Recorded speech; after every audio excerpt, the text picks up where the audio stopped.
should benefit rises be bigger? So yesterday it was revealed that inflation has slowed down to 1.7%, which is much lower than we expected. However, that figure means a lot when it comes to benefit increases, as the September inflation figure dictates the rise in benefits for next year. So benefits will also rise by 1.7%, which, according to reports, means that a typical low-income family with 2 children in receipt of universal credit would see their annual benefit rise by £253.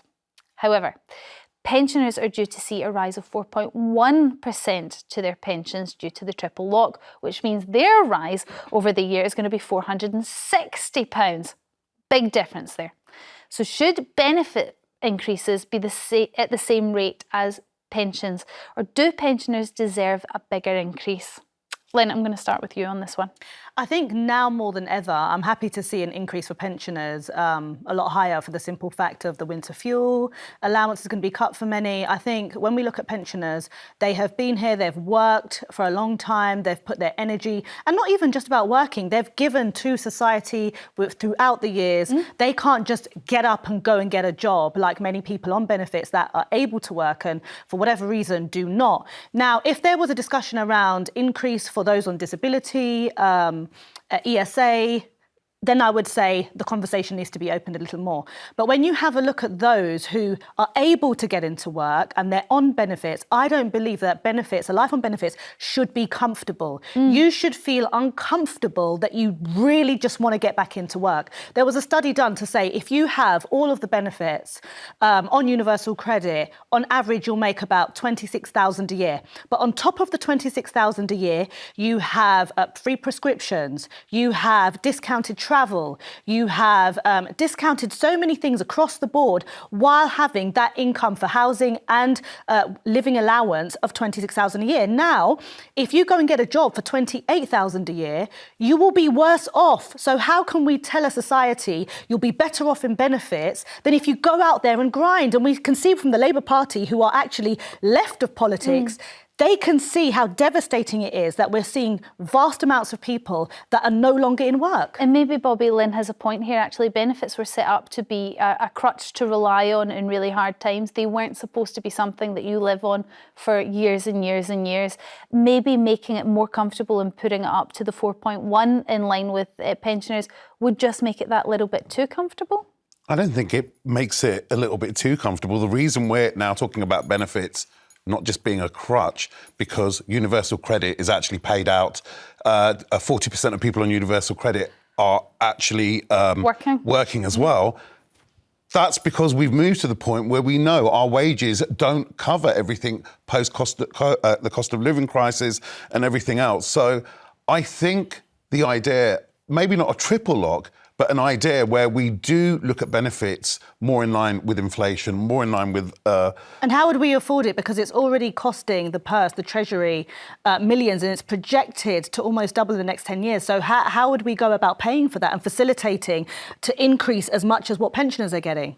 Well, there's many ways we can pay for it. It's the kind of society we are. We are more like an American society when it comes to the way we look after people who are down on their luck and people who don't earn that much. If you look at the Nordic countries, their benefits are a lot bigger and they're able to take that money. And their taxes are really high. So as you said, our salaries are not reflective of the rest of the world. Actually, they mark quite low. So we need to have, and it's a good point you made, we need to have a strong conversation about why our salaries come in so low versus America, versus the Nordic countries, before we even look at increase of taxes and even look at those taxes facilitating an increase in benefits. OK, you don't want to increase taxes, but when we look at who we're taking money from or who we're giving money to, we should look at the people living in poverty, the people in most need, and those are children at the moment, a quarter of them living in poverty, and presumably more adults. Only 17% of pensioners are currently living in poverty compared to 1 in 4 children, so 25% of children. That's a staggering stat. So actually, who needs the money more? Well, this is it. I do think emotion plays a big part in these arguments. And I think sometimes we have to get rid of emotion. The emotion being, they're old, we feel really bad. That's like my grandmother, that's like my grandfather, when actually, if you're under 40, you're not even going to afford a house. And so many, I'm not saying they're all filthy rich, but so many pensioners do have money because they're boomers. They had a different economic kind of agreement with the state. So that's what's going on. Also, emotion plays in with benefits as well. I think a lot of people out there who make the argument to cut benefits think that everyone's on the fiddle, that loads and loads of people are just staying at home. It's not actually like that. The 40% of people who are taking universal credit want to work and are out at work.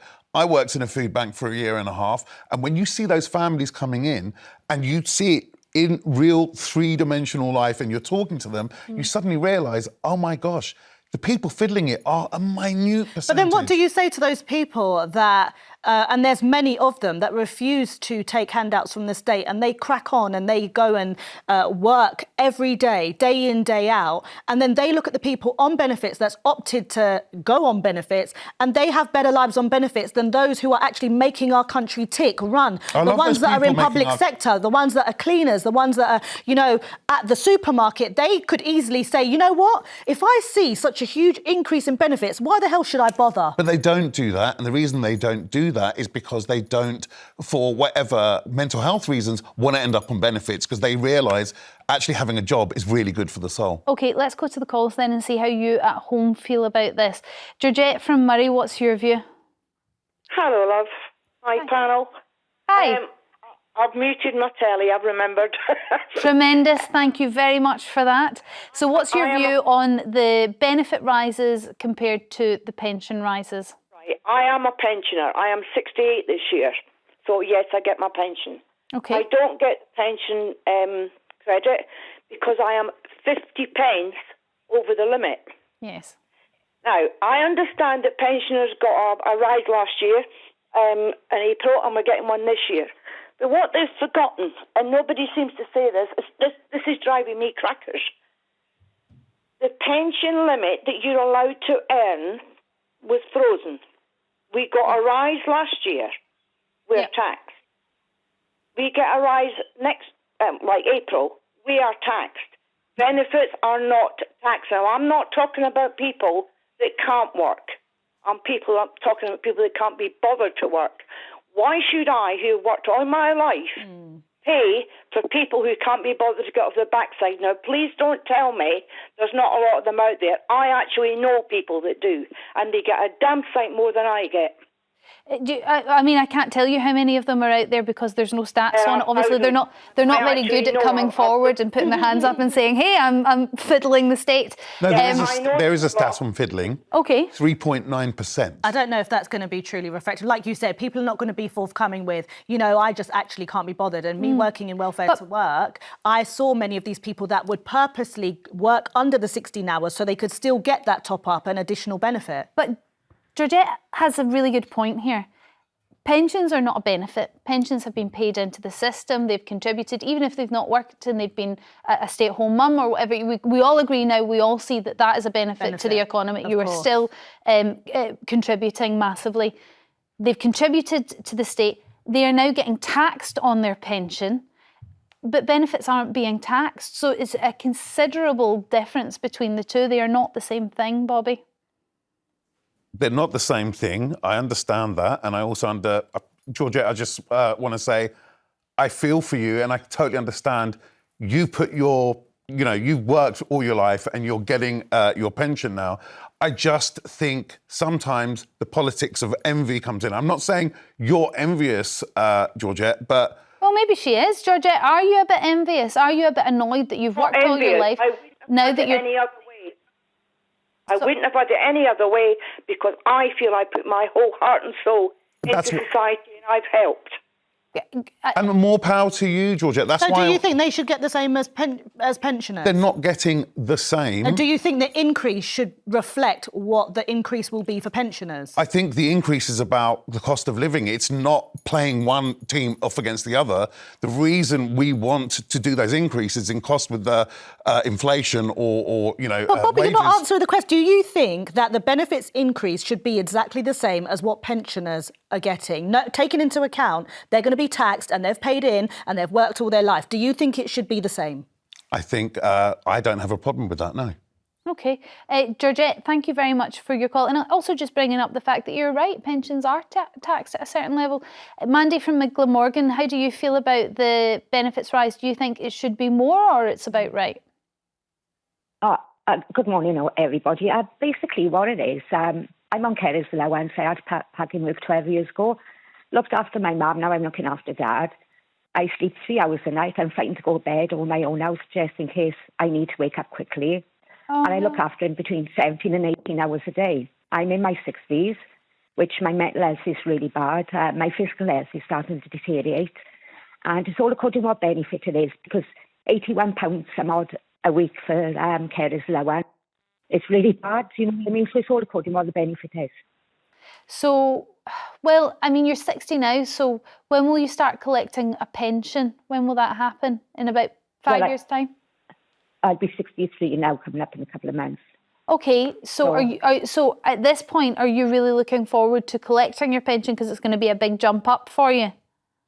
I don't know really. Basically, I don't know how much pension is. I know that I'm on about carers allowance now, how they treat carers. The government hasn't got no respect for carers, what they do, how you suffer everything yourself. So I think carers allowance should shoot up a bit more. Should go up a bit more. And actually, I wonder whether you would put carers in with, because you also said disability allowance, you wouldn't include into this, you would I would have up. that increase. I do think there needs to be a little bit of a bespoke approach to the different benefits and reasons for claiming benefits. Because again, like similar to her, she's actually putting back into society, looking after her parents, where we would have to pay extra if those parents were in home. And the interesting thing is we talk about the 9 million people that are economically inactive, and presumably, Mandy, you would be in that number as well. And it's hard to believe that you would be put in that number when you're so active, clearly only sleeping 3 hours a night. The 3 hours a night thing worries me, Mandy, and that is going to affect your mental health. Is there no way you can get carers in to help you out with your dad?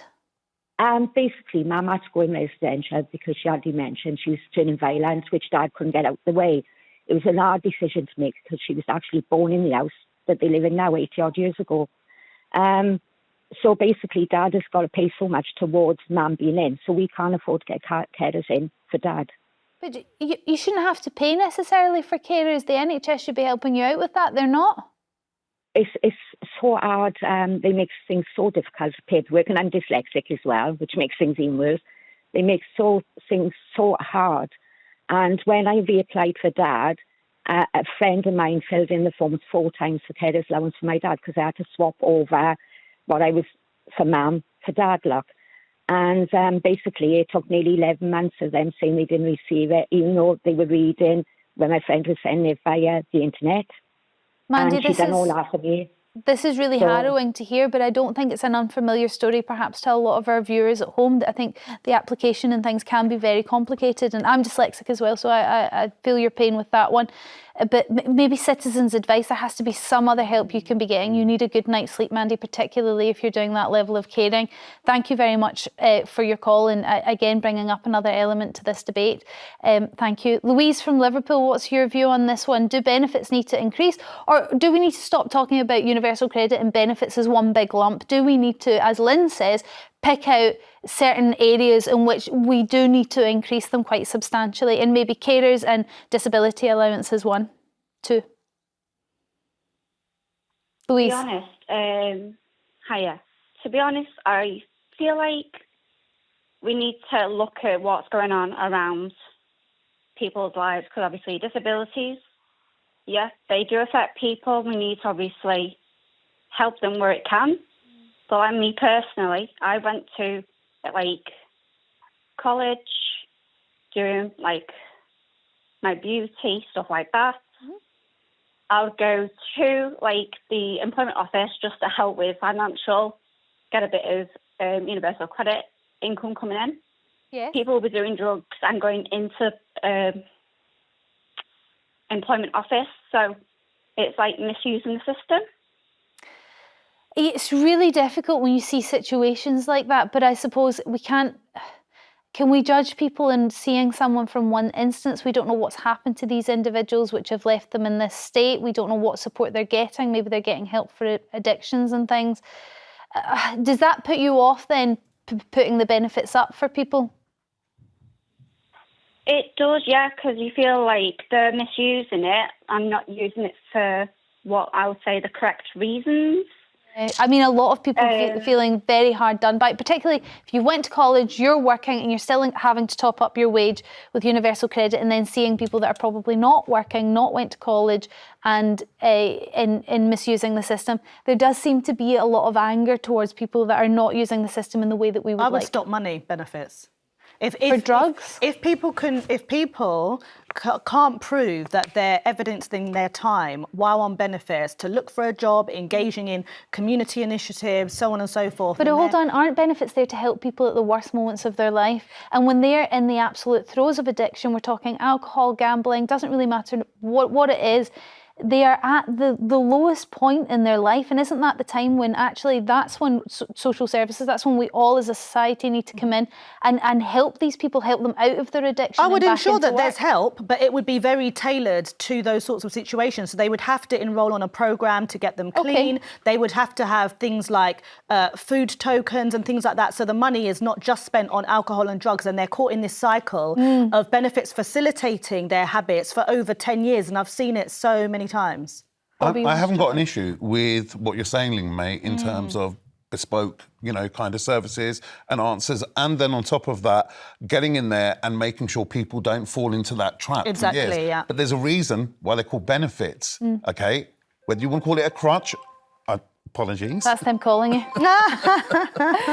We're going to have to move on this. So just your final point before we move on. Yeah, I was just going to say there's a reason they're called benefits. And that's why I have a problem with the actual beginning of this debate. Why are we comparing benefits and pensions? Because they are two different things. Exactly. Okay, well, on that note, we are going to move on.